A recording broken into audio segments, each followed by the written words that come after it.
Sairam everyone. Welcome to our Ladies' Day program, a very special program leading up to Swami's birthday. If you all have ever wondered why did Swami institute Ladies' Day, right? Ladies' Day was started in 1995, and in 1995, Swami gave a long speech about why he started Ladies' Day, and he gave a lot of instructions. And one of them was he said that ladies should act on the future, should be the leaders for the future generations to come. Ladies should take a leadership role. And I'm going to read a small part of that speech. He ended by saying, as today is a sacred day dedicated to women, they should change themselves and help to change the men and the children. They should develop the qualities of sympathy, compassion, love, and sacrifice. Study the lives of our great women who are models of patience, fortitude, compassion, and sacrifice. I desire that you should take up the reins of leadership and bring peace and prosperity to the nation by leading ideal lives. And he went on to say that ladies would bring up the generations of the future. Post to this, my personal experience, in 5 years later, in 2000, a group of ladies from the US, from our region actually, Region 10, visited Puttaparthi, and I was one of them, and we were given permission by Swami to chant Lalita Sahasranamam on Ladies' Day. So I was part of that group, and Swami was so gracious to all the ladies and a lot of girls who did dance performances. We chanted the Lalita Sahasranamam, and then I think the school students, there was a marching band. It was beautiful. Swami was graciousness itself. So this day brings back those memories. And further to that, I would like to introduce, I'm very happy to introduce our guest speaker for Ladies' Day, Mrs. Padmini Marella.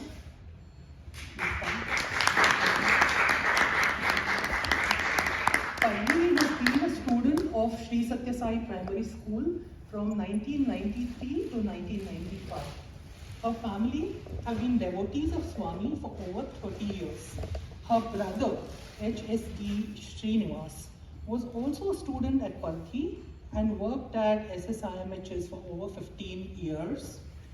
She is currently staying in Frisco with her husband, Partha, and their two children, Anirudh and Ahana. So her family seems to be here today with her. Welcome to all of you, and I'll hand over to Padmini. Thank you. Very glad to have you.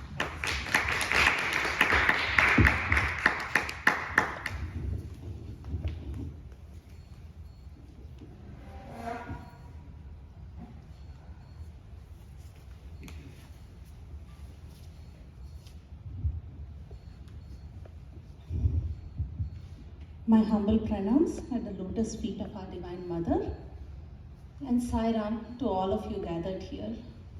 I'm very grateful for this opportunity to speak to all of you on this auspicious occasion. I'm also a little nervous because this is the first time that I'm ever speaking about my experience in public, so kindly forgive me if there are any mistakes. When Shiv Kumar brother called me up and asked me whether I would want to speak, my first instinct was to say yes, but then I got thinking what I should speak about. Should I talk about the 9 paths of devotion? Should I speak about the values that are, repeatedly taught to us in the school and we've been following? And then I realized that so many of you here are much more experienced and learned than I am.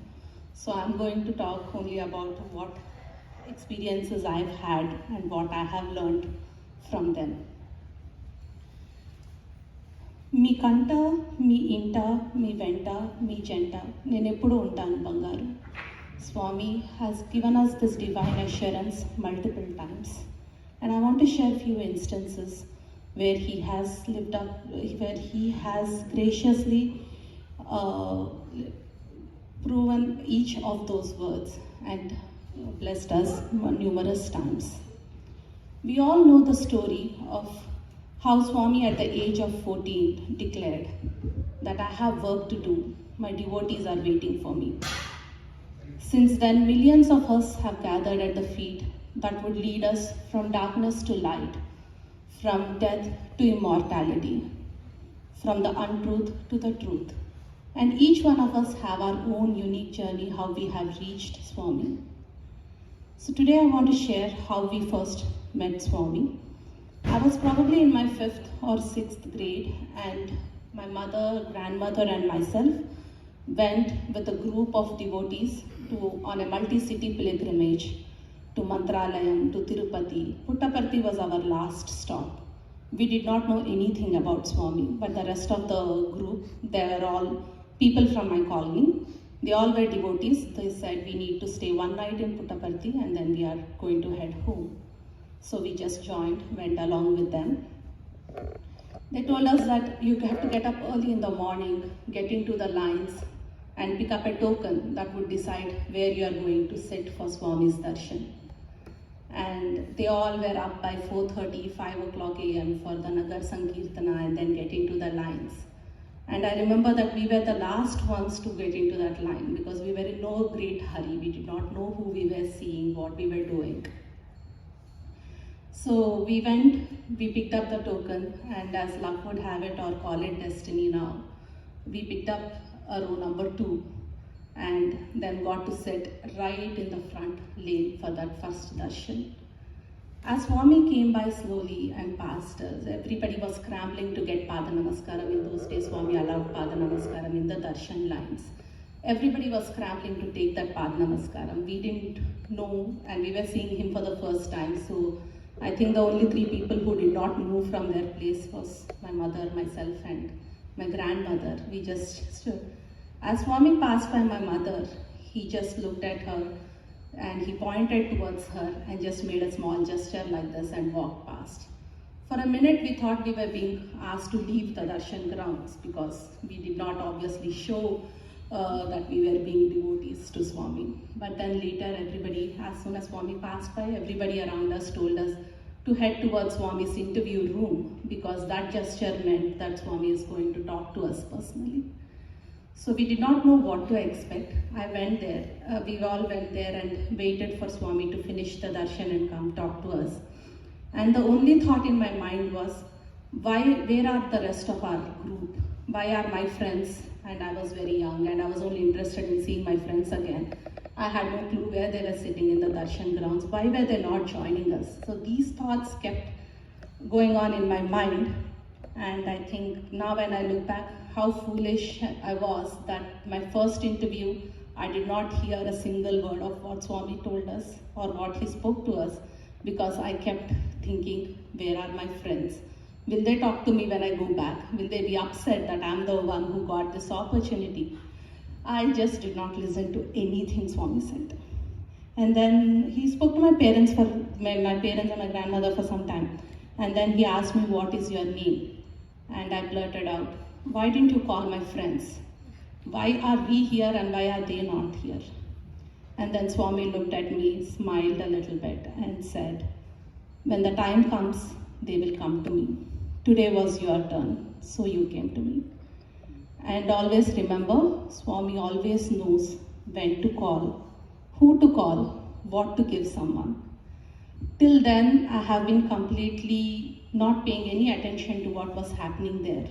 But 30 years since this has happened, I still remember his look. I still remember every single word he said, because what he said that minute has transformed my life.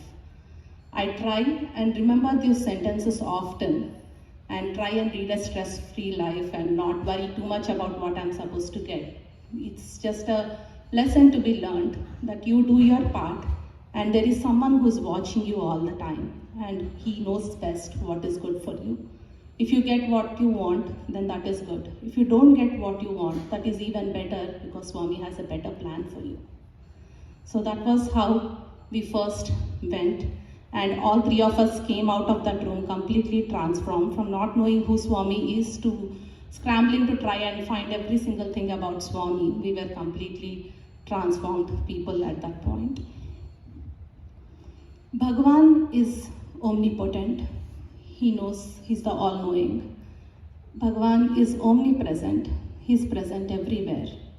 Bhagwan is omniscient. He knows everything that is happening. We've heard these phrases quite a few number of times, and I want to share few instances which we were fortunate to experience each of these things. So in 1989, my brother applied for his MBA in Puttaparthi. Now why, if any of you have watched the movie Three Idiots, he was something like that. His fate was sealed the moment he was born. He was born to be an engineer. He was the first one in our family who had to be going to the US. But why he applied to an MBA when he is not a devotee at all is a mystery. And why he remained in Puttaparthi for 15 years, over half of which he was fortunate to actually spend in Swami's quarters, is nothing short of a miracle. So my brother joined Parthi, and our trips to Parthi became a little bit more frequent, more so my parents. And Swami was always gracious. He would meet them every single time. Every single trip that they went to Puttaparthi, Swami would call them for an interview, and sometimes even twice. So it became a habit for us to communicate to him every single thing that was happening in our life, or seek his permission for every small thing. And in the summer of 92, we were planning a family vacation to Kedarnath, Badrinath, to Haridwar. And this was the first vacation my brother wasn't going to join us, because they have recently opened up the super specialty hospital, and he was employee number 4, and who just returned from training at All India Medical Sciences, and he was going to join his new job and get started, so he didn't join us. So the rest of my family, we took Swami's permission and went on this trip. And we had a beautiful trip, and everything was going really smooth till we reached Kedarnath. And there my mother fell a little unwell. So, and again we were a part of a big group, and we had one night in Kedarnath. So she said, don't miss out on this chance. I'm going to stay here at the foot of the mountain in this hotel. You all go ahead and have your darshan. So my father, my sister and myself, we went ahead. My father went up on a horse and we went trekking. So he was already there by the time we went. And when we reached there, he shared a beautiful incident that happened. He said, when I was coming up, if for anyone who is not aware here, Kedarnath has a winding, very narrow road that will lead up to we have to go up to the mountain to reach the temple there. And the roads are really narrow, and there's a two-way traffic. So his horse literally lost his balance, and he was going to fall down from the horse and along with the horse into a deep cave, and that was underneath. And he felt as if somebody literally pushed him back. So he mentioned this as soon as he reached us, as soon as we reached him. And though we were very grateful that nothing has happened to him, the first sight of the snow-capped mountains, we have completely forgotten about that incident. And we were more caught up with, the beauty of the place and things like that. So much so that we did not even mention to my mother that something like this has happened. We just heard it like a story, left it. Later that year, I lost my father to a kidney failure. And Swami had told my brother that, after the 13-day rituals, bring the family back to Parthi. And as soon as we went to Parthi, he met us up. And we just entered the interview room. My mother and my sister were completely grief. All of us were grief-stricken, but they were completely quiet. They wouldn't say anything to Swami. But as soon as Swami closed the door, I started crying and literally yelling at him, saying, "How can you do this to me, Swami? I was only 15 years old. There was no fear, or there was no right and wrong in my mind. I only knew that he said he would take care, but he took away my father from me." So I started really crying and yelling, and I was the closest to his chair. I remember he was holding my hand. He just let me rant, and he heard it all quietly, and then he said, "Do you remember the time in Kedarnath when your father's horse was going to fall down? That was the day his life was over." If something happened at there, what would you two sisters do?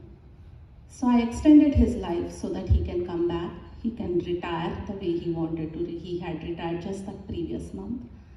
And he had few things to take care here that he wanted to take care before he passed away. I let him do all those things and I extended his life. But now his time is over. He needs to come back to me, and because I have work for him to do. And my mother, who did not have any idea what Swami was talking, was shell-shocked.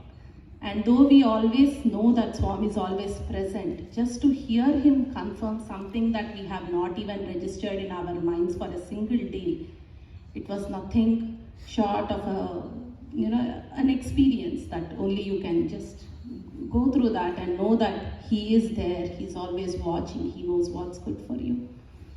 And then he explained to me how everybody who's born has to one day pass away. He tried to give me some assurances on, explained the life and death circle, and then he said something very beautiful. He said, Naranu anaga water, ayani means eyes. The water that comes from your eyes should be for Narayana only. Don't ever cry for anyone else or anything else. So with that, it was in that interview that I asked Swami's permission to be his student and to join, and that's how I ended up doing my 11th and 12th there. To my mother, he said in the same interview, do not worry about any single thing. Srinivas is with me, you don't have to worry about him, that's my brother. And I'll get both your kids married, and you are going to live a very peaceful and joyful life. Don't worry too much about any single thing. So he gave her that assurance, and true to his word, he got my sister married in Puttaparthi. Right from the venue to the menu, he decided every single thing. He sent his car, which was beautifully decked with flowers, for the car to pick up the bride and the groom for their wedding. So just like a father would have, he planned every single thing for her wedding. And then one day before the actual wedding, he called us for an interview.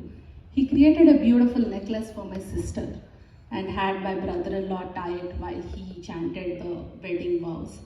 And then he told my mother, see, I did promise you that I will take care of things, and I will take care of the younger one too. So you don't worry about anything, just go along, trust in Swami, and go ahead and lead your life. So this was the most magical wedding that I have seen, because of just the amount of attention to the detail that he has given to that wedding. And just like as a father, while he was fulfilling his responsibilities and was always there to guide us, his love and his concern for us as a mother is completely unparalleled. Nothing is more precious in this world than a mother's love. And if it is Swami, it is Sai Ma's love, then it is all the more divine. So I got to experience that on numerous occasions. I just want to share one. So when I was in college, one day I came back home. I was very upset because me and Partha had some argument at college, and I was very upset. My sister was already married, it was only me and my mother. I didn't want to trouble her, so I did not tell her anything, and I just went to bed, and probably I shed a few tears. I don't even remember that now. But that night, Swami came in my dreams. He did not say a single word. He just held me and he just rocked me all night. And morning I woke up very happy, completely at peace, and I went, and the only person in the world I told this to is Partha when I went back to college that day, and we were both completely overwhelmed with the kind of love that he has shown us. Fast forward 1 year, we were engaged to be married, and Swami called us for another interview to find out about how the marriage preparations were going on, what was happening and things like that, just me and my mother. My mom updated him about every single thing, and then she said, Swami, I'm only worried about one thing. These two people are very short-tempered, they're always fighting with each other, so you have to take care of them. That's the sentence she used, you have to take care of them. And immediately Swami's expressions, he was smiling and listening to the update, it changed into a mock anger. And he said, you don't tell me what I have to do. One night my child was crying and sleeping. Were you there with her or was I with her? All night I sat with her and consoled her. Again, she did not know what was happening. She was like, why do you guys don't tell me things? So though it has happened to us before, every single time there is one more proof that, he knows the dreams are true. What he comes and tells you is true, and he's watching you. It is just a hair-raising incident that, he is always there to be that protective mother. He said, I was there, I consoled her, you don't tell me anything. I know what I have to do to take care of my child, and I will always take care of them. So that's how he was. And where he was very loving on one side, sometimes he also tests your limits and your wanting. You cannot really take everything for granted and just think that this is what he has to do for you or things like that. One incident that has happened is, so very soon it was time for my marriage. I did not even doubt about how, I just knew that it was going to be a repeat of my sister's marriage. It's going to be something very similar and all that stuff. He had already given us our wedding clothes. He had given my brother the wedding clothes for me and Partha. And then 2 days before my marriage, I came to know that he left Parthi to go to Vrindavan. I was supposed to get married in Puttaparthi, and he was not even in town. I was a little bit upset. I was like, what is this? How come, I'm not having the exact same thing that my sister had. But then he told my brother, bring them both to Vrindavan after the marriage is done. So I thought, okay, maybe the same thing will happen post-marriage. So we are going to get married one more time after we actually get married. Something like that would happen. So I was happy. I went through our marriage, everything was perfect. He had already organized everything for us, so it was all very blessed, and we were happy. And then we went to Vrindavan. Then Swami gave us a beautiful darshan and Pada Namaskar. But then Partha was on the gent side and I was on the ladies side. I kept waiting for him to call us so that we can go into the interview room. Nothing like that happened. So I thought, okay, maybe once he's back to Puttaparthi, he will call us. So we went as a couple to Parthi quite a few times in the course of that year. But neither did he look at us, nor did he ask about us, nor he did come anywhere close to us. So I started to wonder, and then it was almost a year, I think, since we were married, and my mother had actually come to the US to visit my sister here. And then she was going to come back to Puttaparthi, spend a week with my brother and come to Hyderabad. There were some holidays coming up. Partha was scheduled to go visit his parents. I was going to go to Puttaparthi to pick up my mother.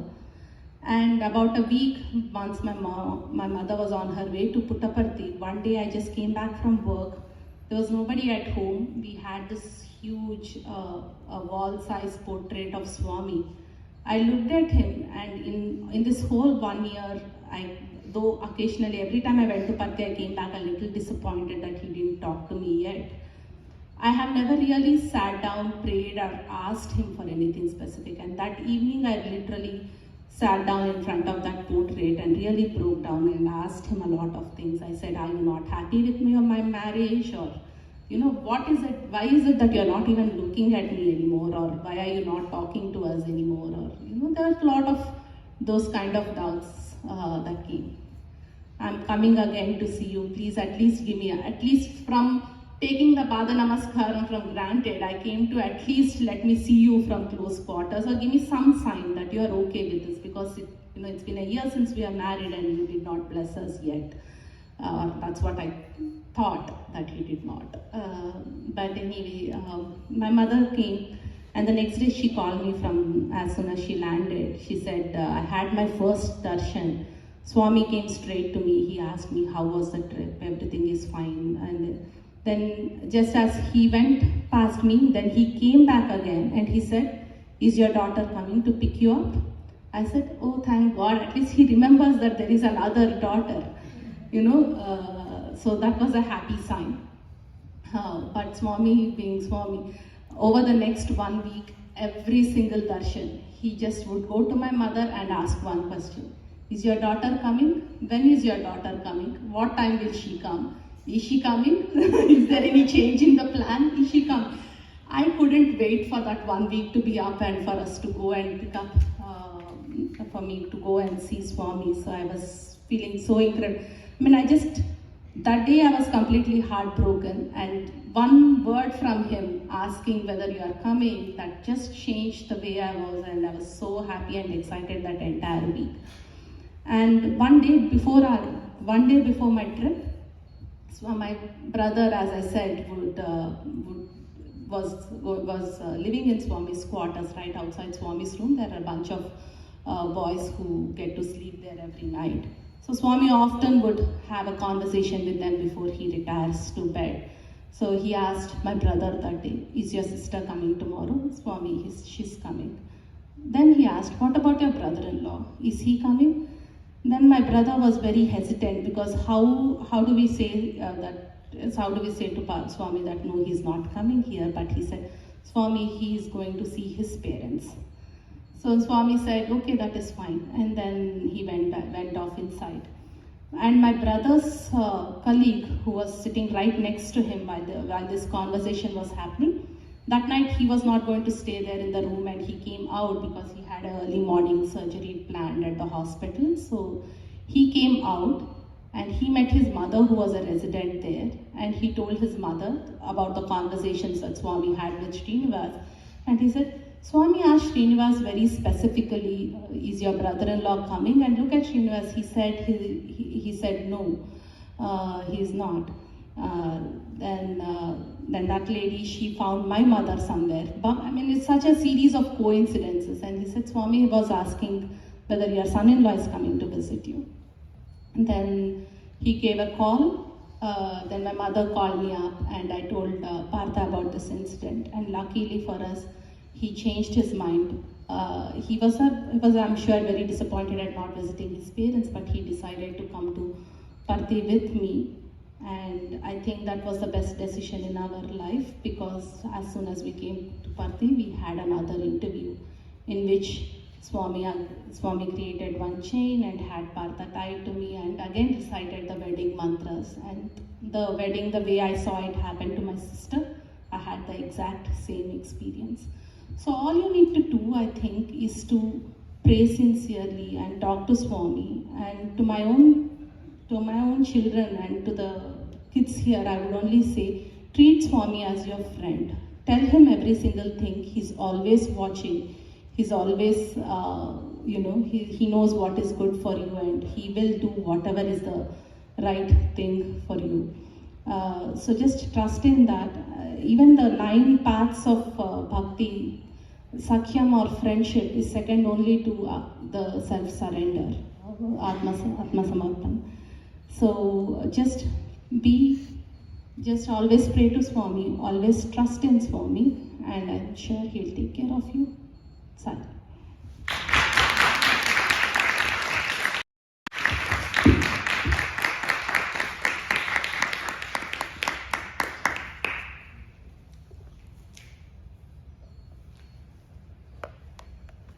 Who is in the picture?